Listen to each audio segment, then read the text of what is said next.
Hola, buenas tardes. Hoy es sábado y comenzamos con otro programa en vuestro canal, Ecología Humana. Empezamos.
Antes de comenzar con el vídeo, quería comentaros que por WhatsApp nos ha llegado un mensaje de un seguidor que era titulado así: Carta de un padre a su hijo. Dice: querido hijo, el gobierno te quiere ignorante, la iglesia te quiere sumiso, las empresas te quieren hambriento, los bancos te quieren endeudado, la justicia te quiere delincuente. Por eso, hijo mío, cuando te pido que estudies es porque yo te quiero libre. Tu conocimiento es el mejor arma. Y antes de comenzar con el vídeo del doctor Reategui, quería comentaros que podéis suscribiros a nuestro canal, darle a la campanita para recibir notificaciones, darle a me gusta si te ha gustado el vídeo y por supuesto si te ha gustado el vídeo, compártelo. Comenzamos. Hola, muy buenos días.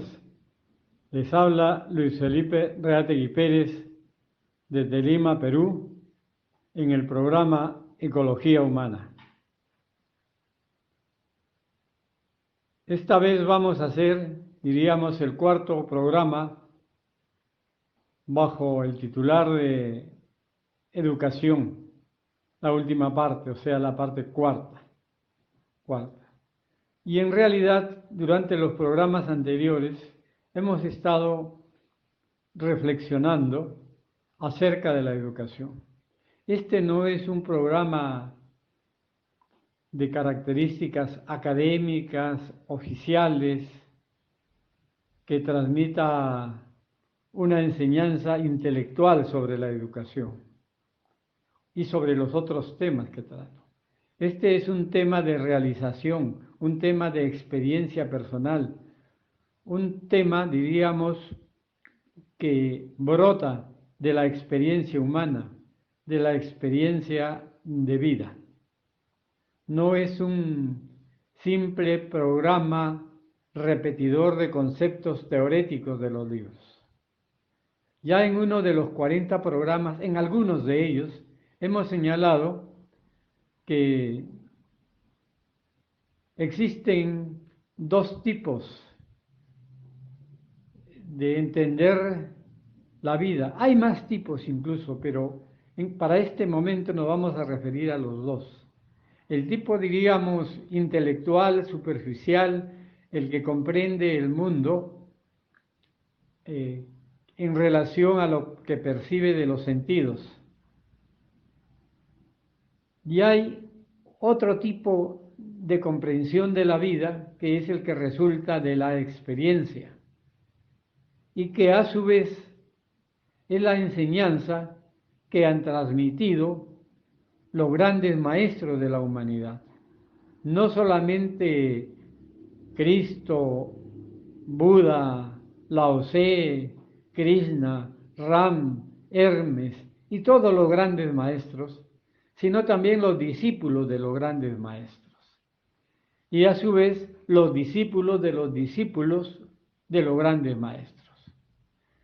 Y es una enseñanza precisamente que tiene como base los valores espirituales, los valores universales, no los pensamientos circunstanciales de las pequeñas épocas que se van sucediendo durante de los miles de años, sino, diríamos, el espíritu de tiempos mayores, de 2160 años cada época, que ya hemos explicado de dónde surgen esos 2160 años. Y cada uno de estos periodos de la historia tiene una palabra clave que uno meditando, reflexionando y profundizando en ese significado, llega a darse cuenta cuáles son las características de una civilización, del desarrollo de una civilización durante 2000 años. Por ejemplo, los 2000 últimos años que han terminado el 21 de marzo de 1948, cuando ingresa la era de Aquarius, ya lo hemos explicado varias veces, correspondió a la época que se caracteriza por la creencia. El yo creo es la época de Piscis. Y la que ha ingresado es la época de Aquarius, la época del yo sé, que en su nivel inicial es el conocimiento. Porque una cosa es conocer y otra cosa es saber. Cuando uno habla ya de saber, habla de la experiencia, de haber vivido la experiencia, de haberse amargado con la experiencia, de haber sufrido con la experiencia o de haber tenido placer, dulzura, regocijo y felicidad con la experiencia. Eso es lo que se ha iniciado el 21 de marzo de 1948, una nueva era cuya característica es el saber. Los regentes planetarios de estos 2000 años son precisamente Urano y Saturno.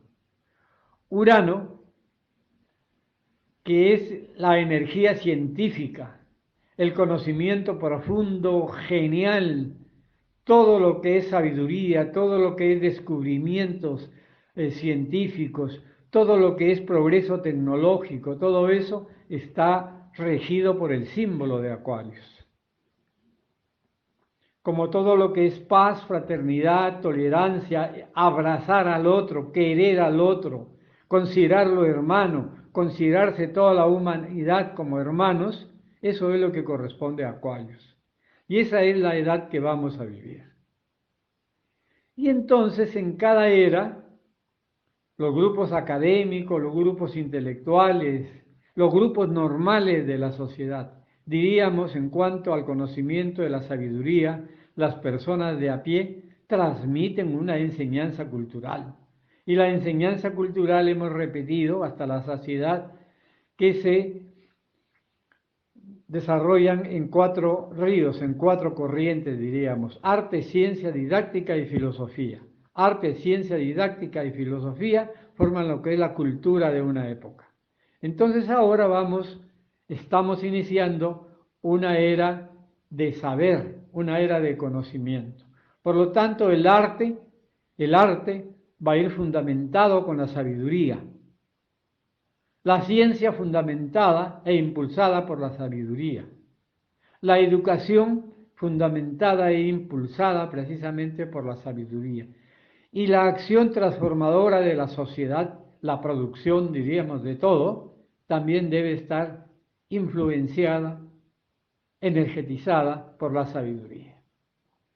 Y en cada era se enseña para realizar la característica de la era. Por ejemplo, en la era de Piscis, el Estado, las instituciones que ejercían el poder, que eran pues la religión y los gobernantes, gobernaban para enseñarle al hombre a que crea, a que tenga fe, a que busque a Dios, diríamos, solamente por la realización, por la experiencia interior, la experiencia de la oración, la experiencia de los valores que se tenían en esa época: rezar, orar, martirizarse. Todos los religiosos, todos los místicos de estos últimos 2000 años, hasta muy ingresado ya el 1900 y tantos, se sacrificaban, se golpeaban con látigo la espalda andaban con sílices o con, diríamos, rueditas con púas en los brazos, en las piernas. Todos los místicos se sacrificaban. Y el modelo que había que seguir era el modelo de un Cristo crucificado con una corona de espinas y sangrante. Todo hablaba del sufrimiento. No se hablaba del placer, el placer era pecado, la felicidad era pecado, el reírse, explotar en risa, pecado, el vivir naturalmente era pecado, irse a bañar con simples ropas de baños era pecado, mirar a una mujer era pecado, que la mujer mire al hombre era pecado, todo era pecado. Y lo que era peor, desde que nacía el ser humano, le enseñaban los educadores religiosos que ya venía con el pecado original. O sea, que él era pecador porque habían pecado Adán y Eva en el comienzo de la humanidad.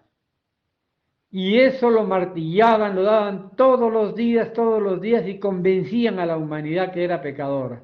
Entonces la humanidad empezó a creer que era pecadora. Y para eso tenían la liberación, que era la confesión y la comunión, y donde el sacerdote te liberaba de los pecados. Y tú tenías que vivir linealmente, nacías y cuando morías, pues de ahí te ibas o al cielo o al infierno. Y te explicaban el cielo y el infierno con realizaciones, con concepciones materialistas, que el fuego te quemaba durante toda tu vida y que durante toda tu vida ibas a ser feliz en el cielo. En fin, una serie de concepciones. Entonces, durante 2000 años, las instituciones de poder, no solamente acá, sino en todas partes del mundo, realmente prohibían que el hombre piense. Y el que pensaba era perseguido, los científicos eran perseguidos, los hombres que pensaban tenían que ocultarse. Y la humanidad tenía libros hechos a mano, y solamente habían libros que hacían las congregaciones místicas y las congregaciones religiosas. Los libros eran escritos a mano por los místicos y por los religiosos, o sea, por los curas y por los maestros y sus discípulos. Tener un libro era muy raro, solamente tenían libros los religiosos, los sacerdotes y los místicos. Pero los místicos no se atrevían a salir con libro, porque hay de aquel que le encontraban un libro, lo denunciaban ante la Inquisición y la Inquisición terminaba cortándole la cabeza, quemándolo, poniéndolo en prisión de por vida, desapareciéndolo de la sociedad para que la sociedad no piense. Gracias a Dios, esos 2000 años ya pasaron, se acabaron en 1948. Pero todavía es bien difícil liberarse de esa cultura que se ha impregnado en nuestros genes. Nacemos realmente con esos genes. Pues a mí me es muy difícil liberarme de toda la enseñanza restrictiva de la era de Piscis.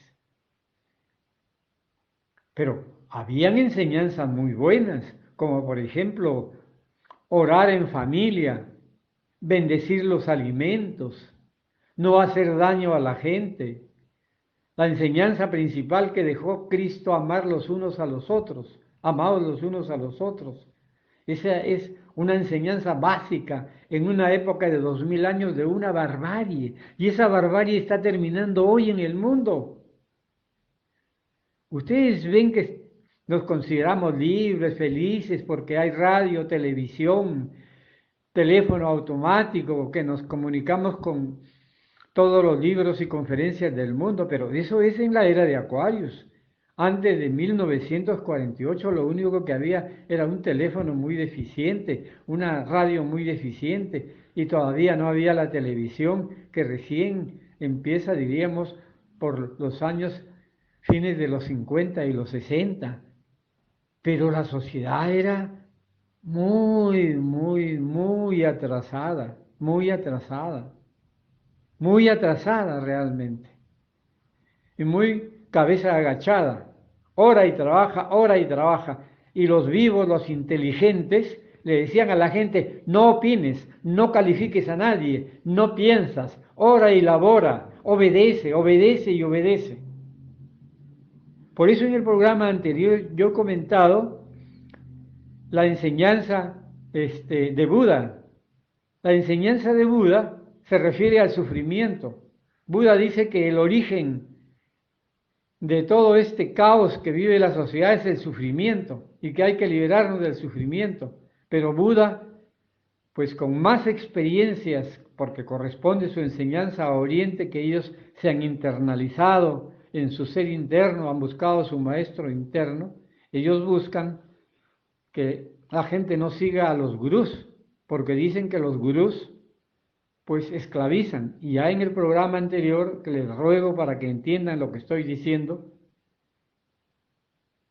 lo que estoy manifestando, en el programa anterior a yo expliqué por qué Buda creía que eso era. Un gurú no es eso, un gurú es un maestro. Pero es un gurú, un hombre espiritualmente realizado. Un maestro vive con valores universales, la verdad, la justicia, la fraternidad, la búsqueda de unión con Dios. Y todo eso significa una vida de renuncia. Un gurú anda sin un centavo en el bolsillo. Un gurú sabe, pues, las enseñanzas sagradas, que las enseñanzas sagradas nos enseñan a leer el único libro que el hombre no ha podido destruir, los astros. Los astros y todo lo que hay en el universo, que no solamente son los astros. Por eso es que en esta era de Acuarios que se va a cambiar todo, yo estoy proponiendo que se cambie el nombre de astrología por astrosofía, o sea, la sabiduría de astrosofía y con un entendimiento mayor, cosmosofía, la sabiduría del cosmos, porque no solamente influyen los astros, sino una serie de cuerpos, una serie de combinaciones, una serie de energías que hay en el universo y la hora de nacimiento. Entonces también la genética, o sea, tener otro enfoque de la vida. Y yo les diría a mis hermanos, como hace más o menos 50 años, yo les decía pues que ya no se llamen astrólogos, siguiendo las enseñanzas del doctor de la Ferrier, que es considerado el avatar de la era de Acuarios. Él le puso el nombre de cosmobiología. Y el doctor David Ferriz Olivares, el primer discípulo del doctor de la Ferrier, porque es el discípulo del saber del doctor de la Ferrier, por lo tanto es el discípulo que va a permitir que las enseñanzas del saber pues iluminen al mundo. Las enseñanzas del doctor Ferriz son las enseñanzas que van a iluminar a la humanidad, porque son las enseñanzas de su maestro, el doctor de la Ferrier. Las enseñanzas de los otros discípulos son muy buenas porque te hablan de espiritualidad, de mística, de religión, pero no son pues estas enseñanzas de la era de Acuarios. La era de Acuarios es la era del saber. Y para estar en el sendero de la sabiduría, pues hay que estar realizando la palabra saber. Y para la palabra saber se realiza a través de una experiencia racionalizada, analizada, metodológicamente, epistemológicamente comprendida. La epistemología es la ciencia que estudia precisamente la fundamentación de la investigación científica. Yo la conozco pues muy bien porque el primer curso que enseñé en la universidad fue metodología de la investigación científica. Y desde ahí he conducido mi vida a través del desarrollo de la ciencia. Y por eso inicié este camino de sabiduría con el doctor Ferriz, porque seguramente no hubiera seguido a ningún maestro místico, porque mi vida más va con la ciencia. La mística es propia, pues, de las eras pasivas, que no es mala la mística es buena cuando es enseñada por un maestro. especialmente el maestro Juan Víctor Mejías, que vivió toda su vida encerrado en un templo y que yo tuve el honor y la bendición de conocerlo y tomé enseñanzas de él y aprendí de él, porque un verdadero maestro no se pone en competencia con otros maestros, sino que un maestro mira al alumno, no quiere someter ni que el alumno esté siguiendo su camino, porque cada ser humano somos diferentes, sino que el maestro observa al alumno, al discípulo, y lo va guiando que esté estancias con otros maestros. Esa es la primera enseñanza que yo tuve cuando leí la primera enseñanza de un yogi de Oriente de la India, de Ramakrishna. Y ahí vi cómo Ramakrishna a sus discípulos que iba formando, como Vivekananda, Yogananda, los tenía un tiempo con él y después los mandaba a otros maestros para que aprendan de esos maestros. Porque cuando un discípulo está con un solo maestro, podría ser un gurú del templo, un gurú de la escuela, un gurú de la familia, pero no un gurú de sabiduría integral total, que son los gurús que el doctor de la Ferrier dice, esos gurús son gurús con mayúsculas todos.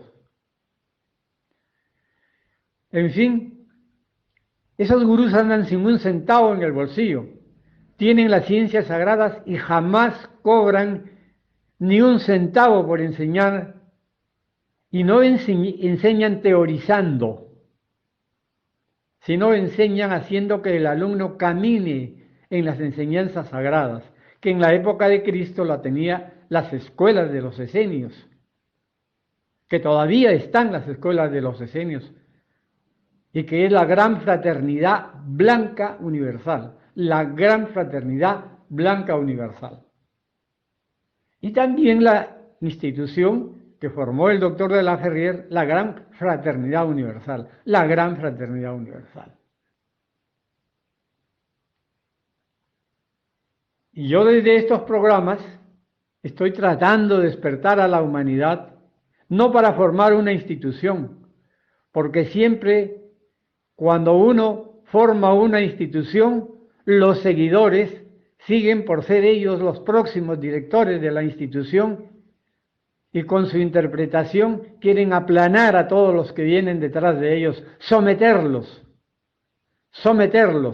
Y como no han entendido bien la enseñanza del maestro o del fundador de esa institución, pues la enseñanza termina degenerándose.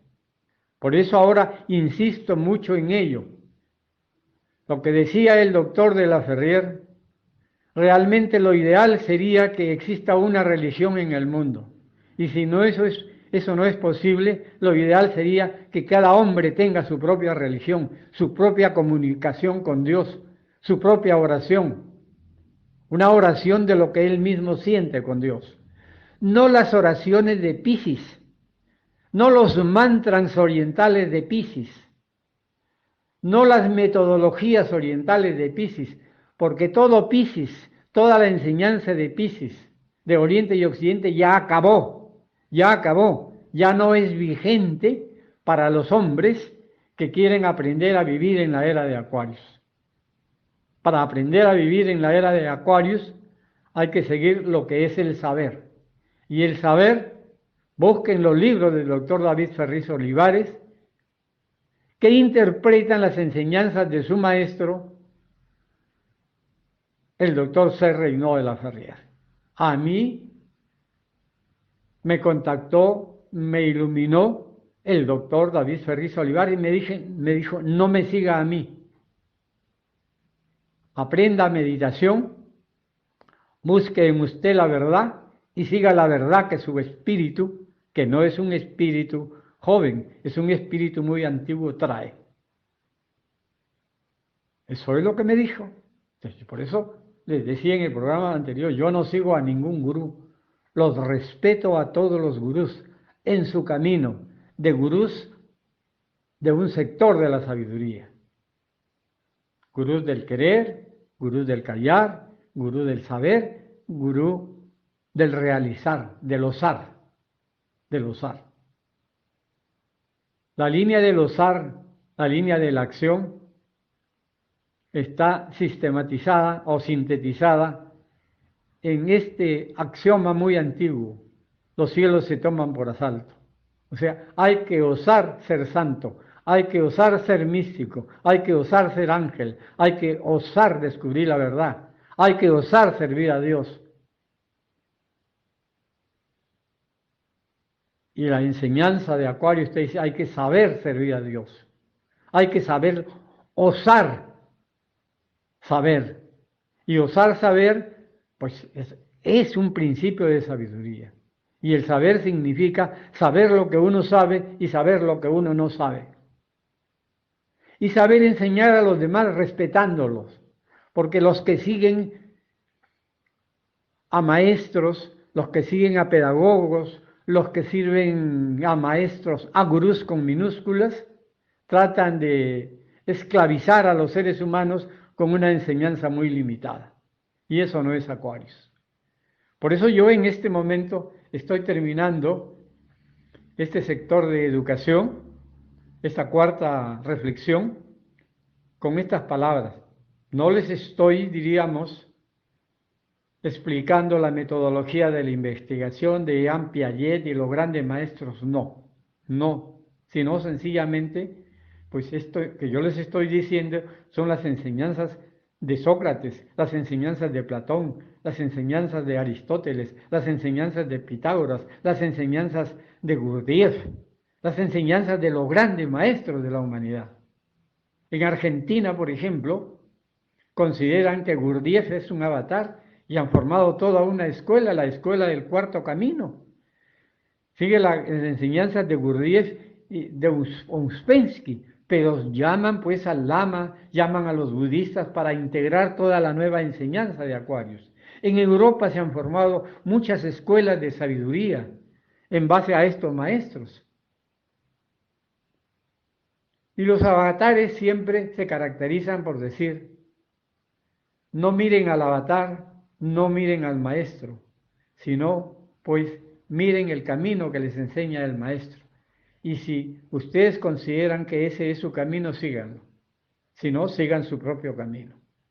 Esa es la enseñanza de un verdadero maestro: dejar que cada ser humano siga su camino y ayudarlo a despertar.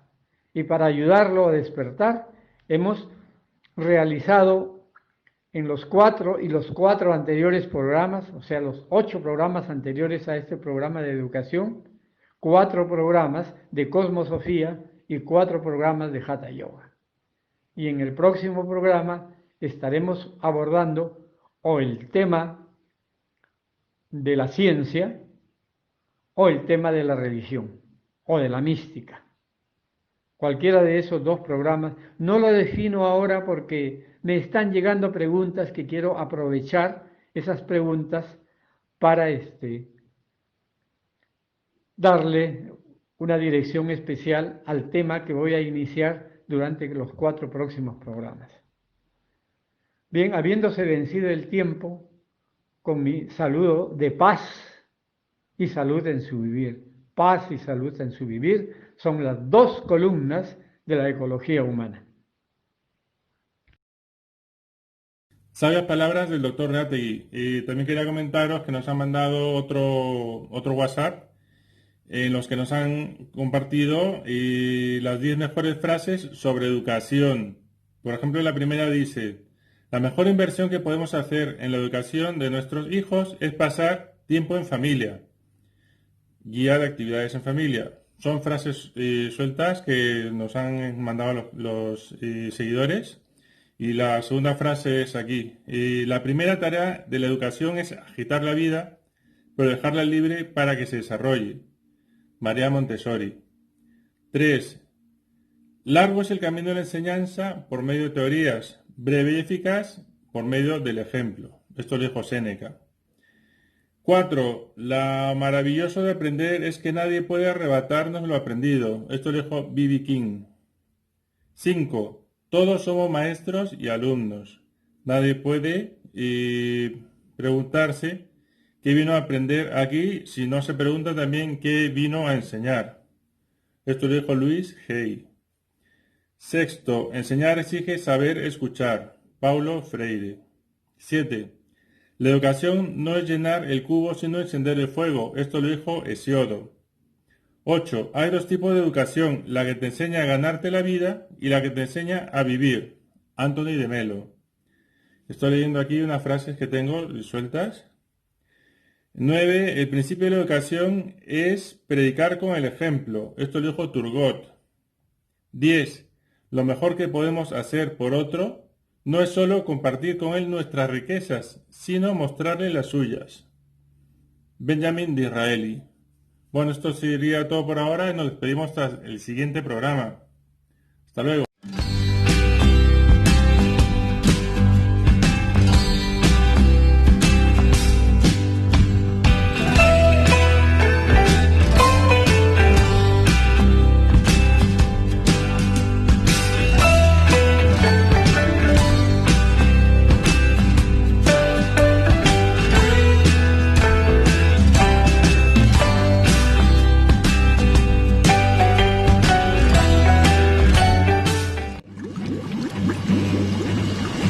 Wow, this is hot.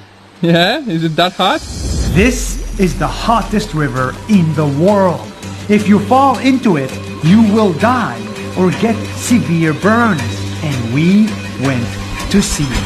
Oh my God. Careful on this part. The closest I've ever been to fainting. I kid you not, this is Big River. This is the full story of the boiling river of the Amazon. When I was in Peru, I heard about a mystical river that is so hot it boils. It sounded too good to be true, but the locals said it's real. So I flew to the heart of the Amazon jungle to see it for myself. We landed in the Amazon to start a full-day trek to see this mystical river. Come guys, you want to be first? Are you scared? No, it's just a precaution. Abundance of precaution is called. Wow, you're being smartass even in the jungle. I feel like a wuss saying this, but this is the closest I've ever been to fainting. Can you imagine how much of a good life I've had? Yeah, your life has been very, very unsony. My life has been very safe. I played safe. Safe and steady wins the race. We took a boat and headed north. As we got closer, nature started to change. The river went from cold to warm. Wow, it's getting hotter. Dude, you should have seen it. It was really cold outside. And the water Really cold. And within a split second it became super hot. In fact, it was so warm, it made for a perfect jacuzzi. That's how we knew we were on the right direction. But as we continued, we started seeing animals in the water that were boiled alive. Guys, look, this snake died because it fell in the boiling river. Insane. The water was too hot. Hola! Beautiful snake. R.I.P. So we knew we had to be careful. If we fall in this water, we're what's for dinner. That's too real. It's too real. Aline for dinner. Nom, nom, nom. We kept going and took a shortcut through the jungle and saw plants that only existed in the Amazon. It felt like a whole new planet. This is not easy. Why is it not easy, Aline? It's really, really hot, really, really high, and really, really hot again. And the smoke makes you faint. The steam. The steam. It's like a giant outdoor sauna, but there's no escape. Yeah, exactly what she said. That's how we knew we arrived at our destination, the boiling river of the Amazon. At the core, the river temperature was 93 Celsius. It is so hot that you can make tea just from the river water. It is so hot, you can boil an egg inside of it and eat it for breakfast. It is so hot, when I got close to it, I almost fainted. The closest I've ever been to fainting. Woo! Feels good. This isn't a volcano. This is even more unique. It's water that comes from the bottom of Earth. Geothermal heating. 100% natural, 100% amazing. Wow, this is hot. Yeah? Is it that hot? Bro, I kid you not, this is like... Oh, if you kid me not, I believe. Trust me, try it. It's I believe amazing. you. I believe you. Try it. Touched water in my life. Go, try it. Wow. Try it, try it, try it. You must. It's part of the job. Oh, wow! Woo! It's proper heat. It's insane. The locals find this river holy and use it for spiritual healing. They take care of it and make sure it's protected land. The world's hottest river can kill you if you get too close to it. But if you treat it nicely and carefully like the locals do, this river can be your best